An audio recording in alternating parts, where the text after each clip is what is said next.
এখান থেকে সন্ধ্যের পর আর কেউ বাড়ি ফেরেনি। আমরা এখনো জানি না যে তারা আদৌ বেঁচে আছে কিনা। সে কি বলছো গো বাছা? হ্যাঁ, গত কিছুদিন ধরে এই জায়গা ভয়ঙ্কর রূপ ধারণ করেছে। ওরে বাবা, তোমাদের কথা শুনে তো আমি খুব ভয় পাচ্ছি।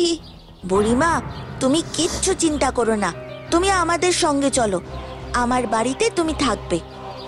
না না বাছা, তা হয় নাকি?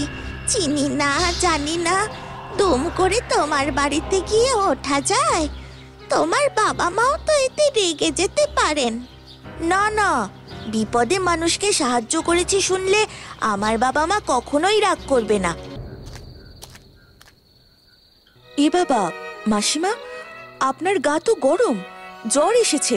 আমি আপনার শোয়ার ব্যবস্থা করে দিচ্ছি, আপনি বিশ্রাম নিন। আচ্ছা মা।